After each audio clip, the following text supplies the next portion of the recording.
Adversity is not the end, it's the beginning of reinvention. When life hits you hard, when it knocks the wind out of your lungs and leaves you staring at a ceiling you didn't plan to be under, that is not the end. That is the invitation. That's the moment life whispers, asterisk, you're being redirected, not destroyed. Asterisk, I know, because I've lived that moment. Adversity doesn't show up to break you. It shows up to ask you a question. Asterisk, what will you do now? Asterisk, will you surrender to the pain or rise with purpose? I lost both of my legs. That's a sentence that used to echo with pain, but now it echoes with possibility. Because what I lost physically forced me to find something so much deeper, my resilience, my creativity, and my sense of asterisk why. Asterisk, it made me a better athlete, a more intentional learner, and a louder advocate. Not despite what I lost, but because of it. You might not lose your legs, but you might lose a dream, a job, a relationship, a grade, a sense of direction. And when that happens, you have to ask yourself, asterisk, who am I without this? Asterisk, and more importantly, asterisk, who can I become because of this? Asterisk, this is the reinvention. This is where you don't just bounce back, you bounce forward. Don't just ask why me, ask what now. Because reinvention begins the moment you stop wishing for the old life to come back and start building the new one with everything you've got. Yes, it will be hard. Yes, it will take time, but your scars will speak, your struggles will teach. And you, with all your broken pieces and fresh strength, will prove that the most powerful version of you didn't exist asterisk until now. Asterisk, let me know if you want the next point expanded like this F, or a recording. Style version F for stage delivery. Limitations only exist if you let them. The limits you believe in are the limits you live by. That's the truth. Every time you say, I can't, every time you decide that your challenge is bigger than your courage, you're handing your power away. And for what? For comfort, for safety. That's not living. That's surviving on mute. I've learned that the moment you question your limits is the moment you begin to rewrite your future. Because limits are not walls, they're invitations. They invite you to climb, to break through, to discover who you are asterisk without the excuse. Asterisk, I was told I'd never snowboard again. I was told my athletic dreams were over, that my life would be limited. But I looked at those limits and I thought, asterisk says who? Asterisk, just because someone else can't imagine it doesn't mean you can't asterisk do asterisk it. I strapped on prosthetic legs that weren't even designed for sports, let alone snowboarding. I fell hundreds of times, I cried, I bled, I failed over and over, but with each fall I reminded myself, asterisk, this isn't my limit, it's just the beginning of my breakthrough. Asterisk, you don't need anyone's permission to do the impossible. You don't need the world to believe in you before you move. You need to believe in yourself enough to start. Because when you challenge your limits, you don't just surprise others. You shock yourself. You realize you were never too weak, too late, too broken. You were just untested, and now is the time to test the fire inside you.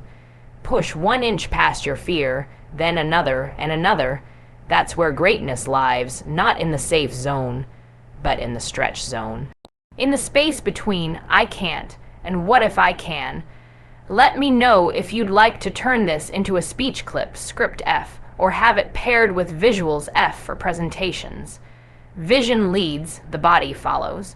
Before your body ever moves, your mind must lead. That's the secret. Vision is the spark. It's the internal movie that plays in your head before the world ever believes in what you're trying to do. I didn't start by walking.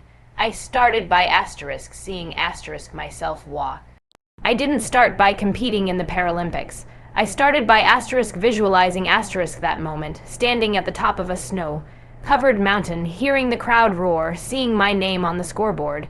It wasn't real yet, but it was alive in me. And that vision pulled me forward when everything else said stop. You have to close your eyes sometimes just to see clearly, because your current circumstances, they might lie.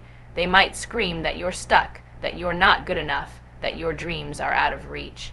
But your vision, that's your truth, that's your compass, and if you can see it, really asterisk see asterisk it in your heart, in your bones, then you can move toward it. The body will always follow where the mind dares to go. Don't wait for perfect conditions to believe. Believe first. See the life you want to build. See the impact you want to make. See the version of you that already exists inside your imagination. Confident, strong, thriving. And then act in alignment with that vision every single day. That means showing up even when it's hard. That means studying even when you feel behind. That means practicing when no one's watching. Because you're not acting for now. You're acting for what's coming. Vision gives pain a purpose. It gives struggle a shape. When you feel like quitting, return to that vision. Close your eyes and remember why you started. That image will lift you, fuel you, and carry you through what your body alone could never overcome. Let me know if you want this turned into a motivational audio script F or formatted as a classroom work, sheet F.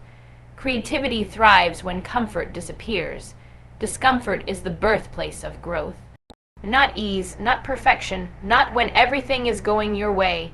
No real change, the kind that transforms who you are and who you're becoming, happens when you're stretched, when you're uncomfortable, when life throws you off balance and you have to figure out how to stand again. People think comfort equals success, but comfort can be a trap. It can keep you small, silent, and safe. And let me tell you, *safe* doesn't make history. *safe* doesn't break barriers. *safe* doesn't show you who you really are. I didn't grow when things were easy. I grew when I had to learn how to walk again. I grew when I had to fall on a snowboard 100 times just to figure out one turn. I grew when people doubted me, when I doubted myself, when my body said no, and my heart screamed *yes*. That's when the breakthroughs came. That's when creativity exploded.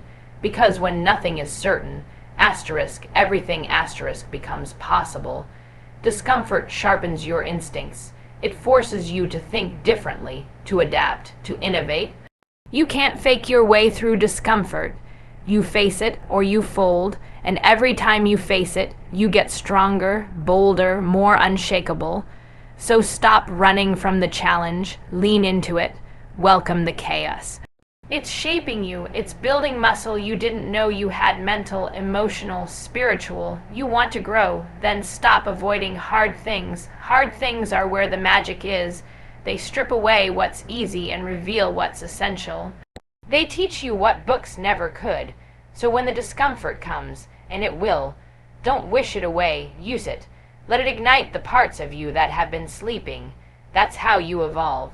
Let me know if you'd like this adapted into a TD style talk excerpt F or animated storyboard F for sharing. Education is empowerment. Learn your way through struggle. Education is not just about textbooks and tests. It's about power. It's about reclaiming control in a world that often tries to define you by your setbacks. Every time you choose to learn, especially in the middle of struggle, you are choosing to rise. You are saying, I will not be defined by what happened to me. I will be defined by how I responded, what I studied, and how I grew from it. That is power, that is self, mastery, and no one can take that from you. When I lost my legs, I didn't just learn to walk again. I had to teach myself how to adapt. I studied my body, I researched technology, I asked questions, I failed and I learned again. I became a student of my own life. That's what education really is. It's not just something you receive. It's something you pursue when you're hungry enough for change. So if you're struggling in school, in life, in your mind, lean into learning. Learn your way through it. Read the books, yes, but also read your pain. Study your habits. Ask better questions. Get obsessed with the process, not just the results. Because the more you learn, the more you equip yourself to solve problems, adapt faster, and dream bigger. And when life throws you into the unknown, education becomes your anchor and your wings. It grounds you and it lifts you. You don't need to know everything. You just need to want to know more than you did yesterday. Because a curious mind is an unstoppable force, don't wait for the world to teach you. Be your own professor. Learn deliberately. Learn relentlessly. Learn like your future depends on it, because it does. Let me know if you'd like this reworked as a motivational classroom poster F or learning plan template F. Your story has the power to inspire someone else's survival. Your story is not a weakness. It's a weapon. It's your power, your purpose, your message to the world that says, I went through fire, and I came out forged, not burned. You don't have to be perfect to inspire others. You just have to be asterisk, real asterisk. You just have to own your journey with all its scars and struggles and speak from that place of truth. Because someone out there is facing the same storm you survived, and they need to know it's survivable. They need to know that rising is possible. I used to hide parts of my story. I thought, who wants to hear about my pain, my fear, my losses? But the moment I started sharing, the moment I stood on stage and said, I lost my legs and I still chased my dreams, people didn't turn away. They leaned in, because your story makes you human, and humanity connects more powerfully than perfection ever will. You don't need to wait until everything is fixed. You speak while healing. You lead while growing. Don't minimize your journey. Don't edit out the hard parts to make it more acceptable. Those hard parts asterisk are asterisk the value. That's the heartbeat of your impact. The late nights, the breakdowns, the comeback moments. Those are what resonate. That's what reminds others they're not alone. And if your voice shakes when you tell it, good. That means it's real. That means it's alive. And when your story is alive, it can breathe life into someone else. You don't just overcome for yourself. You overcome so someone else can look at you and say, if they did it, maybe I can too. Share it, speak it, own it, because your story has the power to be someone else's reason to keep going. Let me know if you'd like this shaped into a personal storytelling workshop guide, F, or social media video script F.